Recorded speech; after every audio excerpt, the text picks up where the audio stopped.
ముంబై నివాసి హమీదా బాను 22 ఏళ్ల తర్వాత మన దేశానికి తిరిగి వచ్చింది. దుబాయ్లో ఉద్యోగం సాకుతో తనని ట్రావెల్ ఏజెంట్ ఏం చేసాడో తెలిస్తే తప్పకుండా కన్నీళ్ళు ఆగవు.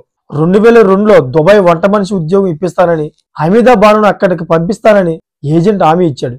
मेरा नाम हमीदा बानो। आप कब पाकिस्तान में गए? 2200 में। ఇక్కడ పెద్ద టెస్ట్ ఉంది. ఇది తెలుసుకునే ముందు దుబాయ్ కువైట్ పేరు చెప్పి ఎలా మోసపోతున్నారో ఒకసారి తెలుసుకుందాం. ఎందుకంటే అందులో మన తెలుగు వాళ్ళు ఆడపడుచులు కూడా చాలా ఉన్నారు.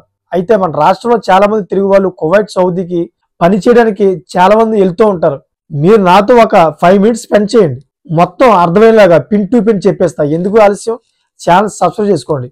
మన తెలంగాణలో కూడా ఈ మధ్యకాలంలో జాగిత్యాల జిల్లాకు చెందిన కొంతమంది యువకులు వంశీ అనే వ్యక్తి విదేశాల్లో ఉద్యోగాలు ఇప్పిస్తానని చెప్పాడు. లావోస్ డేటా ఎంట్రీ ఉద్యోగాలు ఉన్నాయని, జీతం కూడా ఎక్కువగా ఉంటుంది నమ్మబలికాడు.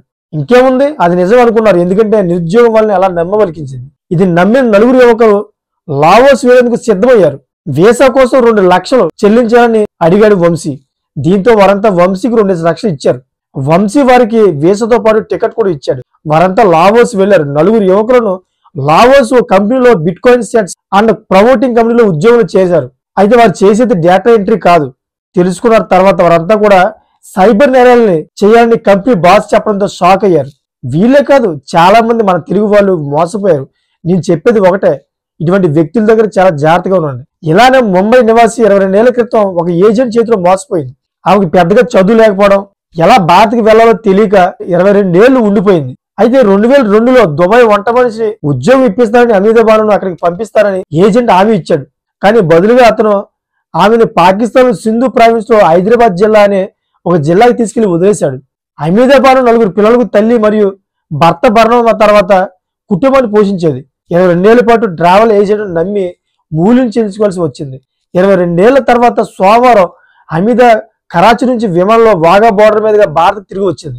పాకిస్తాన్ విదేశాంగ శాఖ అధికారులు తనకు వీడ్కోలు పలికారు.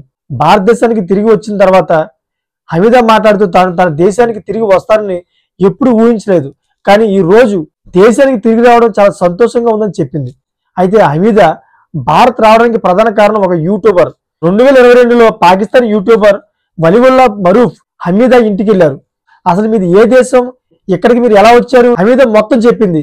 దుబాయ్లో వంట పని ఉందని చెప్పి పాకిస్తాన్లో వదిలేశాడు. నేను ఏమి చేయాలో తెలియక, ఎలా భారత్కి ఎలా వెళ్ళాలో తెలియక ఇలాగ 22 ఏళ్ళు ఉండిపోయాని చెప్పింది. ఇది మొత్తం రికార్డ్ చేసి యూట్యూబ్ లో పోస్ట్ చేశాడు. అది బాగా వైరల్ అయింది. అయితే యూట్యూబర్ కూడా నువ్వేమి భయపడకు, మీ వాళ్ళతో కల్పిస్తానని చెప్పాడు. ఆమెకి కుటుంబ సభ్యులతో కూడా మాట్లాడించాడు. ఈ విధంగా కథను పంచుకున్నాడు. హమీదా తన బ్లాగ్ ద్వారా తన కుటుంబ సభ్యులు టచ్ లో ఉంది. ఈ సమయంలో అతను తన కుమార్తె యాస్మిన్ తో కూడా ఫోన్ లో మాట్లాడించాడు. ఇది భారత్ ఎంబసీ దృష్టికి వెళ్ళింది. వాళ్ళు హమీదాను నువ్వు భారత్కి వచ్చేస్తావా, నీకు రావాలని ఉందని అడిగారు. కానీ దానికి సమాధానంగా హమీదా, నేను 22 ఏళ్ల నుండి ఎదురు చూస్తున్నాను భారత్కి ఎలా వెళ్ళాలి అని. ఇప్పుడు మీరు నన్ను కలిశారు, భారత్కి వెళ్ళడానికి సిద్ధంగా ఉన్నాను అని చెప్పింది. వెంటనే భారత ఎంబసీ వాళ్ళు పాకిస్తాన్ ఎంబసీ వాళ్ళు కాంటాక్ట్ అయ్యారు. దానికి వాళ్ళు అంగీకరించారు. భారత ఎంబసీ వాళ్ళు భారత్కి తీసుకొచ్చారు. ఇదే పాకిస్తాన్ లో నివసిస్తున్నప్పుడు హమీదా కరాచీకి చెందిన ఒక వ్యక్తిని వివాహం చేసుకుంది. అతను COVID-19 సమయంలో మరణించాడు. భర్త మరణం తర్వాత హమీదా తన సవతి కొడుకుతో కలిసి జీవిస్తోంది. భారతదేశానికి తిరిగి వచ్చిన తరువాత హమీదా తన కుటుంబాన్ని కలుసుకుంది మరియు కొత్త జీవితం కోసం ఆశను వ్యక్తం చేసింది. చూశారు కదా, మీరు కూడా ఇటువంటి వ్యక్తుల నుంచి దూరంగా ఉండండి. అయితే నేను రోజు మీకు ఇటువంటి మంచి వీడియోలతో మీ ముందుకు వస్తాను. అయితే మీరు చేయవలసింది ఒకటే, నా ఛానల్ సబ్స్క్రైబ్ చేసుకోండి. జై హింద్.